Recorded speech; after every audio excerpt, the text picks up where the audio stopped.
Hello, and welcome to the 404 Media Podcast, where we bring you unparalleled access to hidden worlds both online and IRL. 404 Media is a journalist founded company and needs your support to subscribe. Go to 404media.co. As well as bonus content every single week, subscribers also get access to additional episodes where we respond to their best comments. Gain access to that content at 404media.co. I'm your host, Joseph, and with me are 404 Media co founders Sam Cole, Hello. Emmanuel Mayberg, Hello. and Jason Kebler. Hi. I'm Thank really you having fun for. with this new this new tech. We're recording Yeah, this using OBS, and I'm clicking a lot of buttons on the Stream Deck. I think it's gonna sound okay. If it does not, we will fix it. I promise. yeah, like there may be some teething problems, but as we mentioned, we're making changes to the podcast both on the audio and the video front, and paying subscribers should get a link to an unlisted video which has the entire episode, including the subscribers only section, but with video. With all that being said, we're still working out the tech, and thank you to those who did email in with suggestions as well. That being said, we have a lot of stories to talk about, so let's go with the first one. Hackers steal text and call records of, quote, nearly all, end quote, AT&T customers. So this story, I think I sent a signal message to Emmanuel and Jason on Thursday night. Do either of you remember what I sent? We have disappearing messages on, so I can't go get it, but I remember what I said. Do you remember it? I don't remember what you said, although I knew it was like a holy shit type message, like a oopsie daisy vibes. It was quote bananas AT&T story. That's what I sent. I specifically remember that.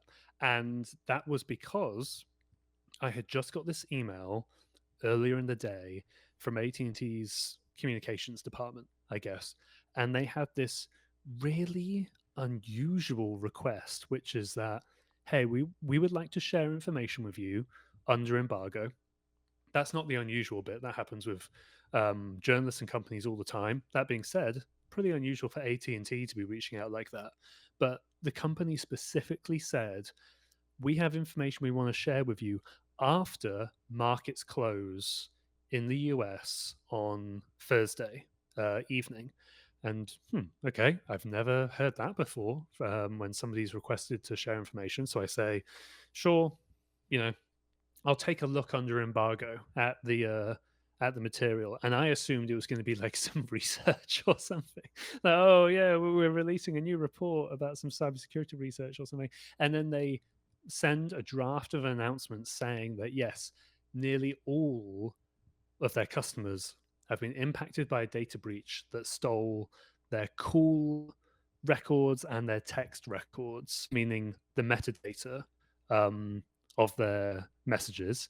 And I'm sure I don't need to tell our listeners this, but of course I'm going to. That is fucking catastrophic. That is an insane data breach. The thing And that you yeah, said was like the only thing that I can liken it to was some of the NSA disclosures from Edward Snowden, because this is the same type of data that like law enforcement can get with a warrant, but not every customer's data. Like it has to be targeted, and it's supposed to, but the NSA was in trouble for looking at this type of metadata, was it not? yeah, in 2013, we have the Edward Snowden revelations, and one of the first ones is that there were these secret court orders for US telcos to look at the metadata of all calls domestically, which is obviously hugely controversial, and I believe later found to be illegal, right? Because NSA is supposed to be doing overseas collection. It's not supposed to be doing that sort of domestic monitoring. So NSA gets in a lot of trouble for that, and there's a lot of reform and that sort of thing. Still a lot of, I'm sure, privacy invading surveillance going on, but that was massive, and it was dealt with largely. Now imagine that capability, that data, but in the hands of like random hackers. Like this data, as you said, is usually only available to a law enforcement agency or previously intelligence agency as well. And now we don't know what or another way of putting it, who's to say what it could possibly be used for in the hands of a hacker. And this isn't to preempt us too much, but we did a second story and we'll get into that. But as part of that second one, I actually got a sample um, of the data, and I was looking through it, and I think I can actually bring up some now, but it's just the really, really most sensitive stuff you can imagine. So scrolling through, and there's phone numbers upon phone numbers upon phone numbers, which is someone that the AT&T customer has interacted with, and it says potential family names next to a phone number. It says the name of a business. It says the name of a professional organization that this person appears connected to. Those names aren't in the data. From what we understand, the hacker who stole this data added that information onto it. But it's exceptionally powerful data. And I just think I absolutely think this is the worst telecom breach of all time. I guess. Sorry, were you going to say something, I Jason? think Or Emmanuel? you said that you don't have to explain why this is bad, but I think it is worth explaining, and because it didn't really click for me also until I saw that sample that you're referring to, because you see the press release and the press release emphasizes these are not your texts. This is not the content of your texts, which is like, whew, huge relief. You know what I mean? It's like, I don't want anyone to see that. I think we can all agree that would be worse.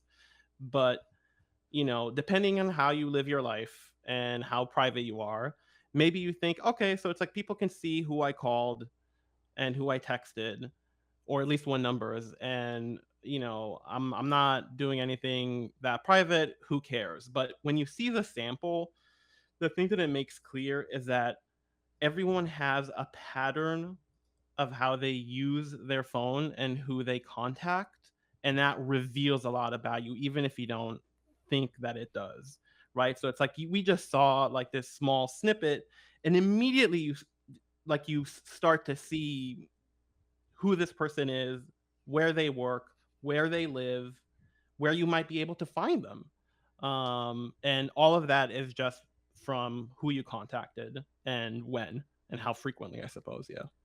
Yeah. I hope I'm not butchering this quote because it was basically 10 years ago at this point with the Edward Snowden revelations. But there was that line which is like metadata is the message, right? And there was a lot of reporting coming out, not just from the telecos that I mentioned, but just more broadly about how powerful metadata is and how much the NSA used it because it's exceptionally useful for targeting, even if you don't have the content. If anything, it might be more useful to build up a social web of somebody's life, as you were just saying, like who they spoke to, who they interacted with, and potentially their location as well. In some of the data, not the sample I saw, but in some of the data, there was actually cell site information as well, which I don't think I even got into in our piece because I was just like, I don't fully understand, or I haven't seen that data, so I don't really want to touch it. But they mentioned in the press release that that could actually give, in a certain subset of the data, some actual basic location data as well. Let me just like read out what they said, so I make sure I'm not missing any details. So this is from the AT&T announcement that they sent to journalists. In April, AT&T learned that customer data was illegally downloaded from our workspace on a third-party cloud platform. We launched an investigation and engaged leading cybersecurity experts to understand the nature and scope of the criminal activity. We took steps to close off the illegal access point. Then they say, this is going to get specific into the dates.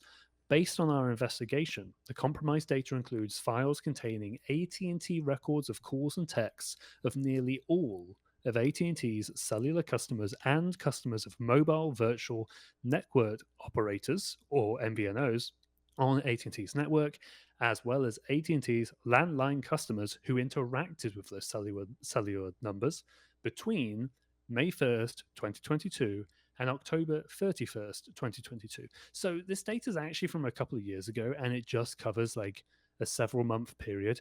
That doesn't matter. This is still the most significant data breach I think ever, for It's a also telecom. not that. It's not like we're talking about a decade ago. It's like people's phone No. numbers don't often change every couple of years. The types of people that you're contacting are likely pretty similar. From 2022 to now. Obviously, it'll change a little bit.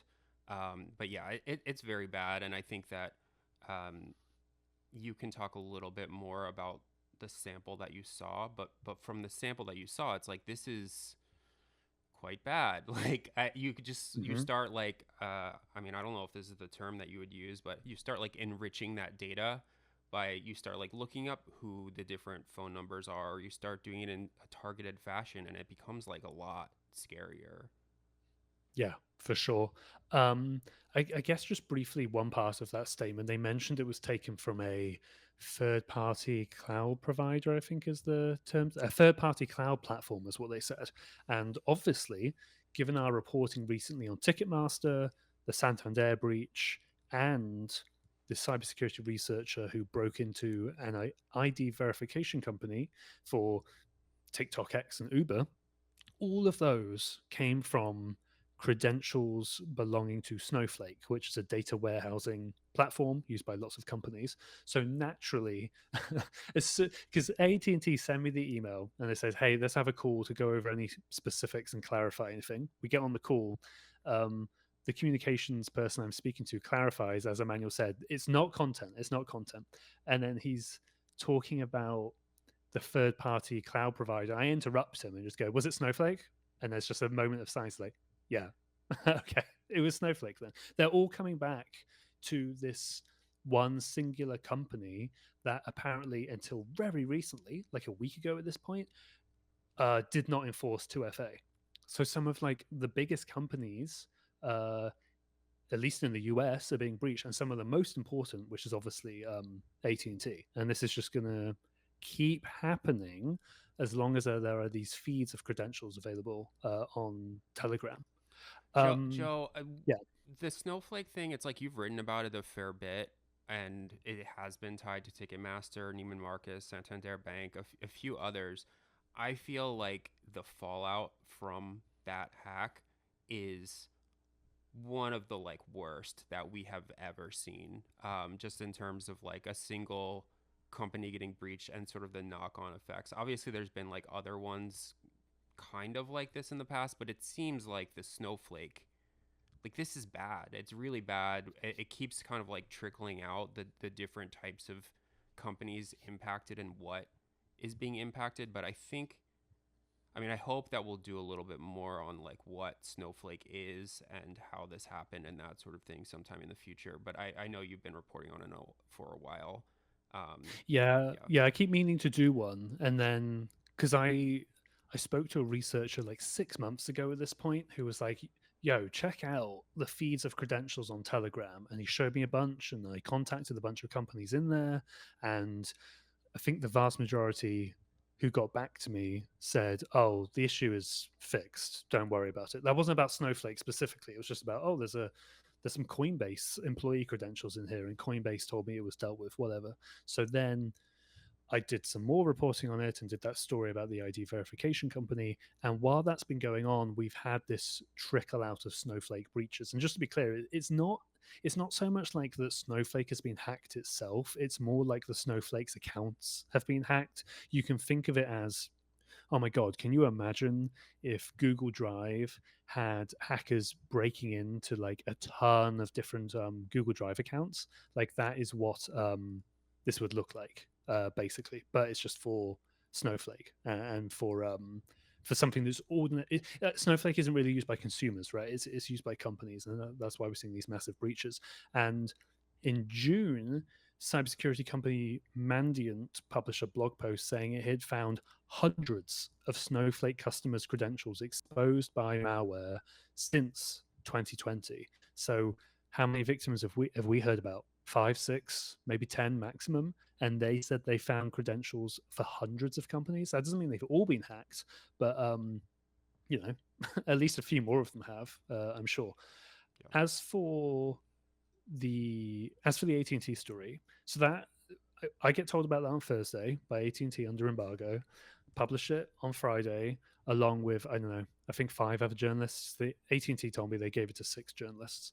Um, and then I very quickly just had a hunch that, like, I think I know who's connected to this. And then I pinged a bunch of sources, um, and they confirmed to me that it is this headline: American hacker in Turkey linked to massive AT&T breach.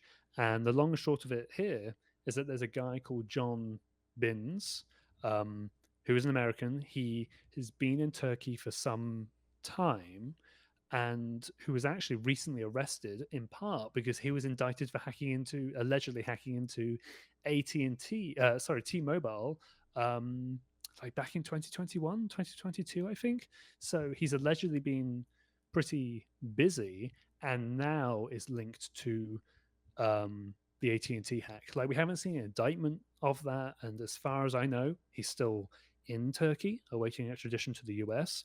I'm actually trying to figure out if that's the case or not. So if any listeners do have any leads on that, or if you're in Turkey, please email me, because that would actually be very helpful, because obviously I can't really just go there right now and ask. But um, John Binns is allegedly a hacker who's been targeting telcos for some time. Um, he's filed lawsuits, I think, or freedom of information request lawsuits against the CIA and other government agencies, making various claims. I think in the T-Mobile case, there's a letter from his lawyer or from him alleging that he did the crime because there was a chip planted into his brain. And I don't know how that will pan out in court, obviously, but those are the claims.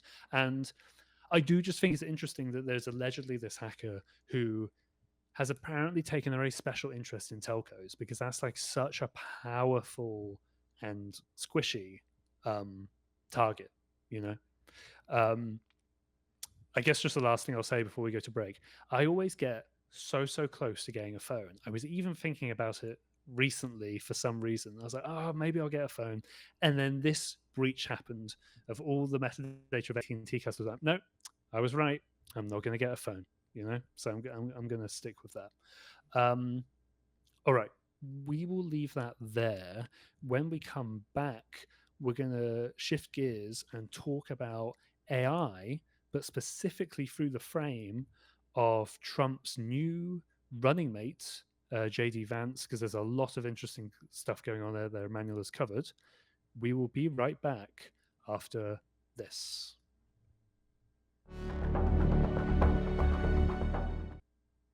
The best way to learn a language is living abroad. But if that's not in the cards right now, you can still learn a language the second best way, and that's with Babbel. I was one of those people who took years of Spanish class, barely learned anything, then finally picked it up when I studied abroad. Now I'm learning Italian before a trip, and I'm using Babbel. What I love about Babbel is that it was designed for real conversations. Its 10-minute lessons are created by 200 language experts, that's real people, to help you start speaking one of 14 new languages in as little as 3 weeks. Unlike other apps, Babbel's lessons use real people, not AI voices, to help you navigate real-life situations. Now I know how to order food, ask for directions, and ask, "Dove está el baño?" Babbel's speech recognition tech helps improve your pronunciation and accent, just like this. Arrivederci. Arrivederci. One study found using Babbel for just 15 hours is equivalent to a full semester at college. Join more than 16 million others who have used Babbel and try one of its 14 award-winning language courses, all backed by their 20-day money-back guarantee. Here's a special, limited-time deal for our listeners. Right now, get up to 60% off your Babbel subscription. That's only for our listeners at babbel.com/404. Get up to 60% off at babbel.com/404. Spelled BABBEL.com/404. Rules and restrictions may apply. If you've been following our reporting, you know that keeping generative AI platforms safe and secure is really difficult given the ever-evolving threat landscape. But as Gen AI becomes more popular, its safety is more important than ever. That's why I was excited to get my hands on Active Fence's latest report, Mastering Gen AI Red Teaming, Insights from the Front Lines. This comprehensive guide is a trove of knowledge for AI safety teams, diving deep into AI red teaming with real-world scenarios and expert methodologies. From risk mapping and policy adherence to automated testing and improvement, this report equips you with the tools to identify and mitigate risks in AI models. It's an essential read for anyone working toward developing responsible AI. Don't miss out. Head over to activefence.com/research/404-Gen AI to download your copy today. That's activefence.com/research/404-Gen AI to download your copy today. Stay ahead of the curve with ActiveFence's expert insights. And while you're at it, explore more of their cutting-edge research at activefence.com/research.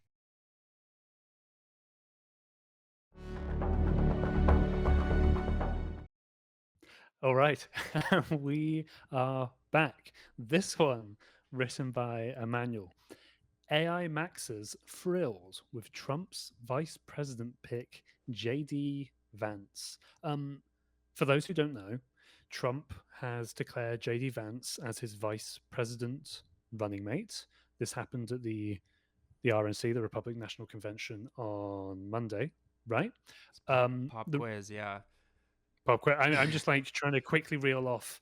Oh God, I have to talk about U.S. politics. What have I actually retained? I'm not entirely sure, but I think I got it. I think I got it through osmosis. So the reason we're talking about it is because we are now a full-on political podcast. No, it's because there's actually some sort of connection to AI, a very interesting one, and some people in the AI community, industry, whatever, are really, really happy about this pick, which was kind of interesting to me.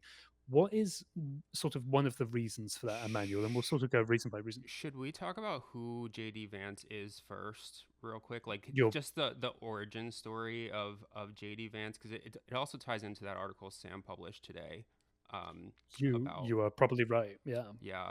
Hillbilly Elegy. Sam, do you want to talk about just like briefly what has happened with Hillbilly Elegy, which is a book published immediately after the Trump 2016 election, I guess?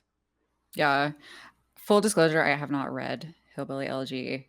Allegedly, Jason has. So I guess you can give a synopsis. We're just going to keep passing the buck around until we get to the point. But yeah, so JD Vance is an author best known for Hillbilly Elegy, which is a memoir of his like youth, childhood, whatever, growing up in Appalachia in Kentucky. Um, so yeah, it's like it was like praised when it came out in like 2016 as like this look at poverty and the struggles of I mean essentially white people who are poor in Appalachia. So it was like everyone kind of loved it, and then it kind of turned out that a lot of what he had written was like kind of maybe under scrutiny, or that it was under like it was questionable that maybe he was like visiting his grandparents or something, or like maybe some of the stuff that he said wasn't completely accurate. I don't know.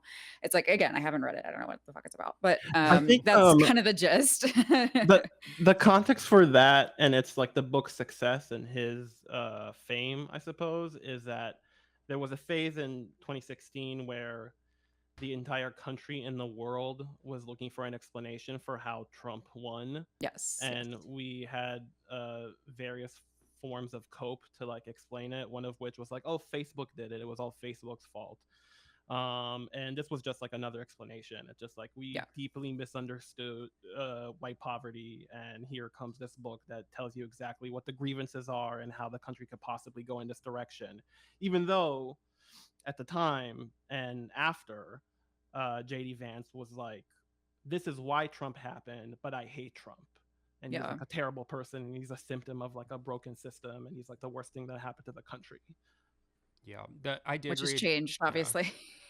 I did read Hillbilly Elegy, and that's exactly what it was. It was like coastal elites have been overlooking poor white people in Appalachia for a very long time, and JD Vance's origin story is like he supposedly grew up, in Appalachia poor, then he went to Yale, then he became a venture capitalist.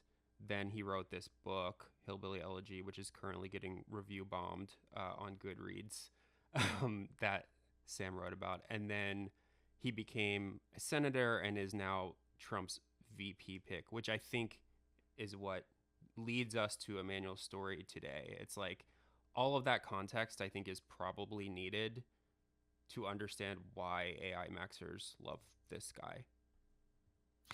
I'm sorry. I'm going to stop getting, I'm going to not allow Emmanuel to introduce his story again because, whoa, back up. What's going on with Goodreads, Sam? And like, Oh, what is yeah. Goodreads for those who don't know? And what's going on with that? Yeah, over yeah. there? Goodreads is like just kind of very briefly, Goodreads is a review site for books.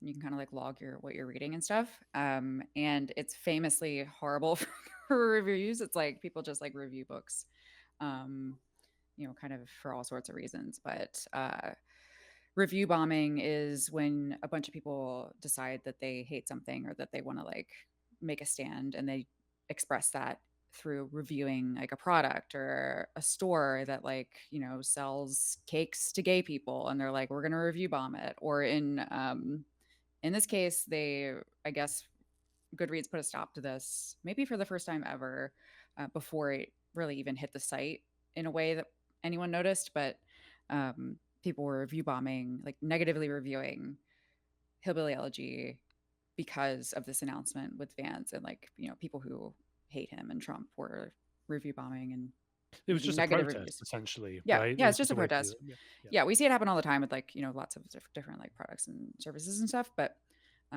yeah, the Goodreads folks said not today, and they now when you try to like rate it with a star, if you're logged in, it'll come up with a little pop up that says reviewing is paused temporarily because of unusual activity or some wording like that. But yeah, that's what happened today. Interesting. Yeah, I haven't seen that before. So, Emmanuel, I think we've run out of time to talk about your story. Okay, that was a 404 minute. No. Okay, so all of that context, but some people in the AI community are really, really happy about Vance joining the race with Trump. Why is that, Emmanuel? So there are two big reasons that people have latched onto, and maybe we can get to it later, but I think it's also just a vibes situation.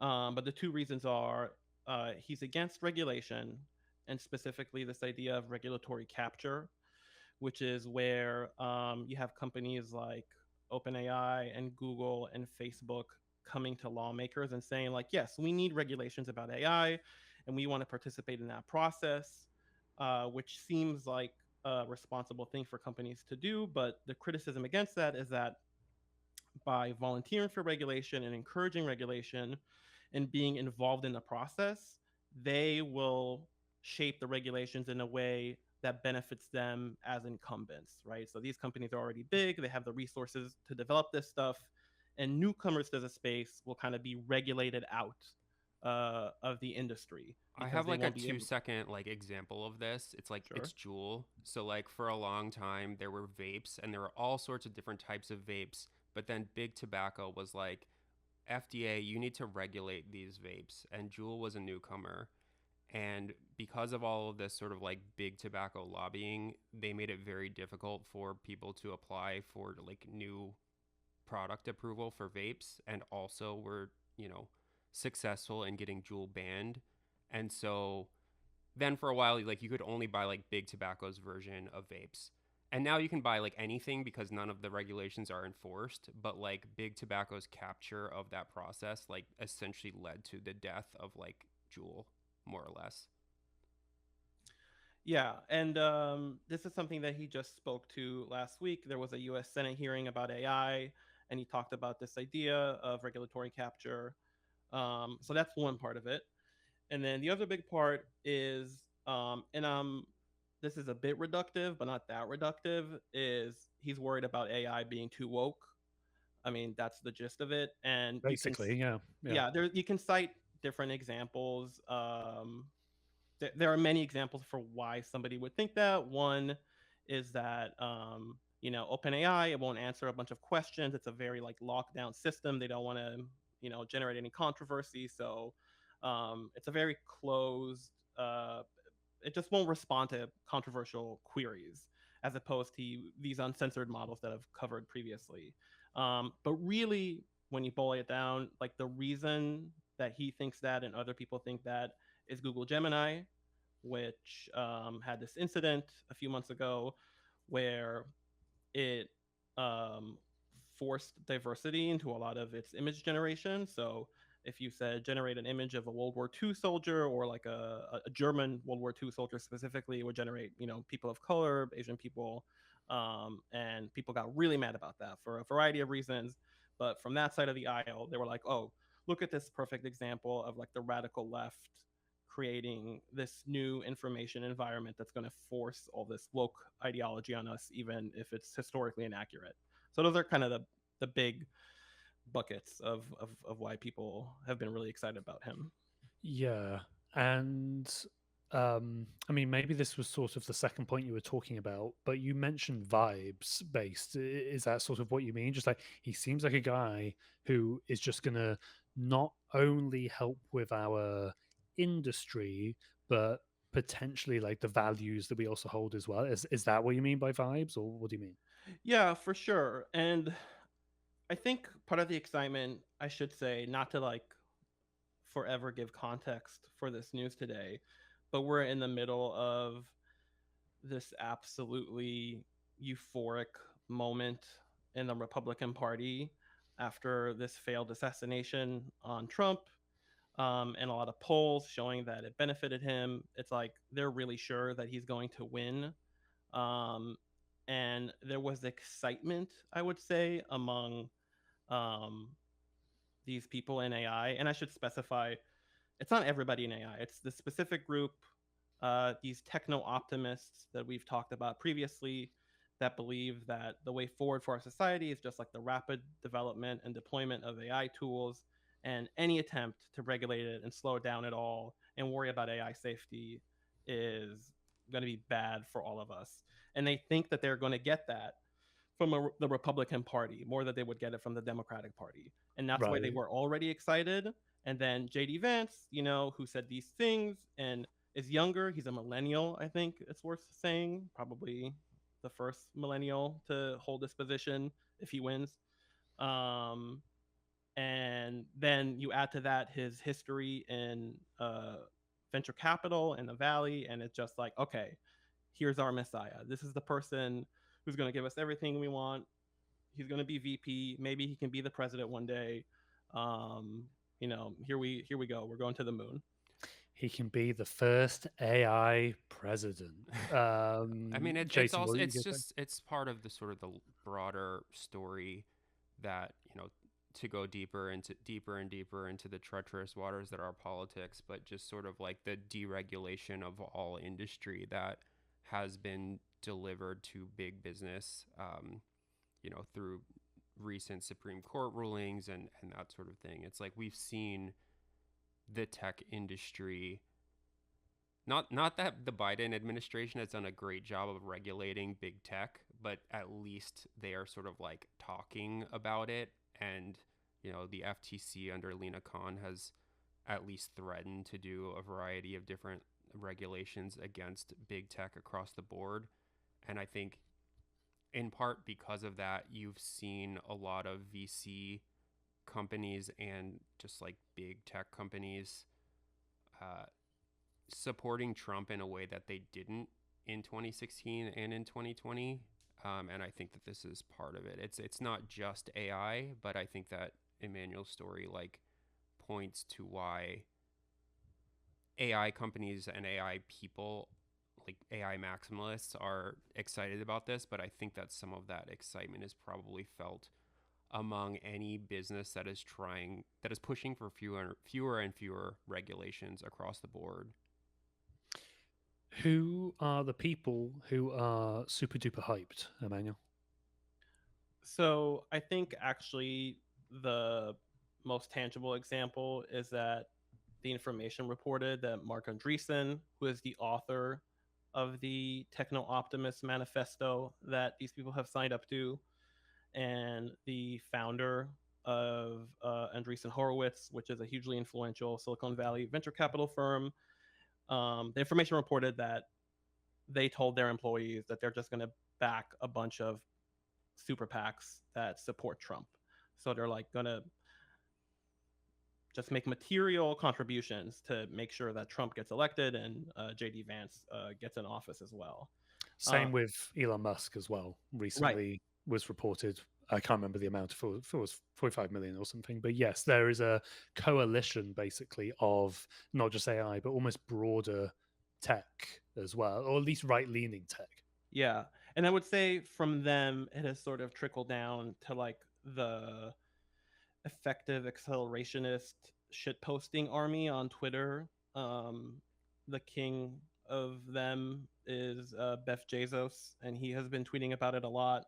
And so have his lackeys, and they're all kind of sharing these clips and snippets from the GOP party platform saying that they are going to kill this executive order from Joe Biden on AI that aims to regulate it, though arguably, as Jason says, not clear that it has. Could you just very briefly explain? Sorry, what is the vibe with these accelerationist shit posters? Because I only really learn about it through you. You know, like I don't see these people on Twitter. They don't get pushed into my for you feed that I'm looking at now. No, they're not there. So like what's the deal with them? Are they just like making memes all the time about it? Are they actually people who are building in the space? Like who are they and like what do they do broadly? Uh, Both. So Beth Bezos specifically was anonymous for a while, and then he was unmasked by, God, I hope I don't get this wrong. I think it was Fortune. And he's the CEO of an AI startup. It's an AI hardware startup, and I dare not try to explain it because it's very complicated, and I don't want to make an evaluation on whether it's like real or fake.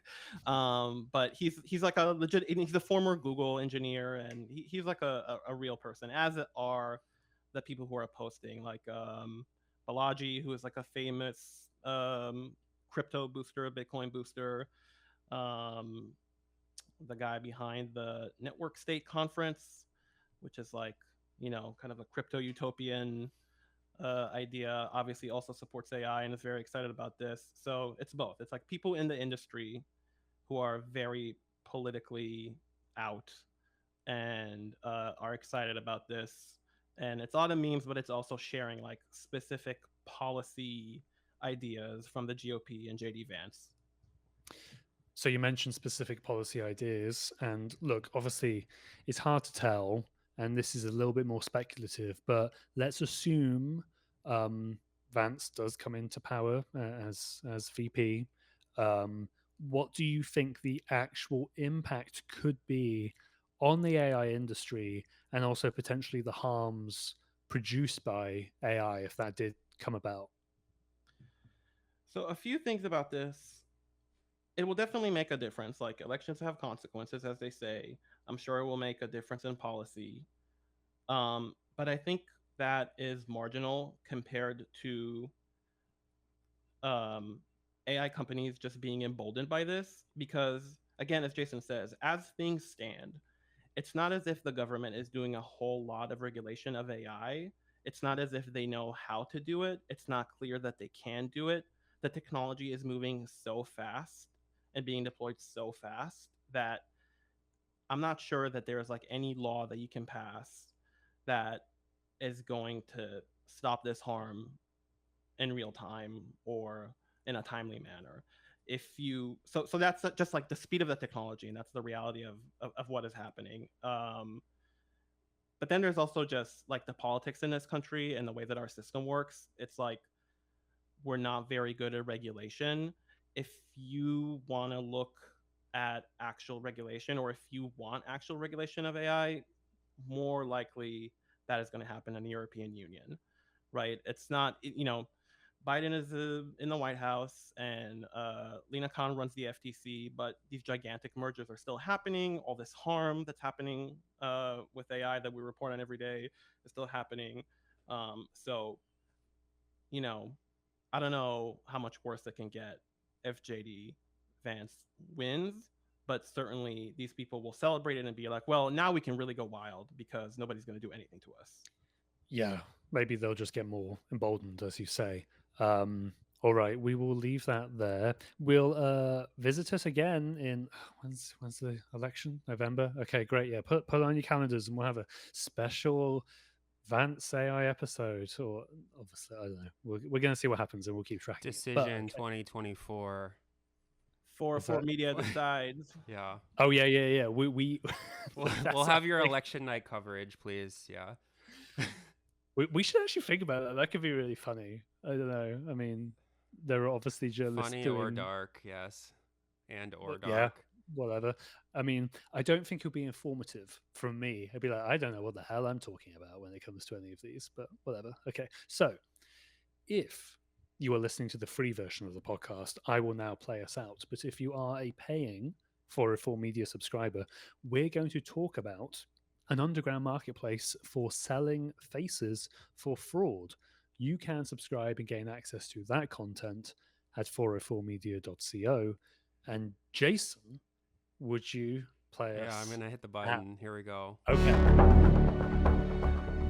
As a reminder, 404 Media is journalist founded and supported by subscribers. If you wish to subscribe to 404 Media and directly support our work, please go to 404media.co. You'll get unlimited access to our articles and an ad-free version of this podcast. You'll also get to listen to the subscribers only section where we talk about a bonus story each week. Another way to support us is by leaving a 5-star rating and review for the podcast. That stuff really helps us out. This has been 404 Media. We will see you again next week.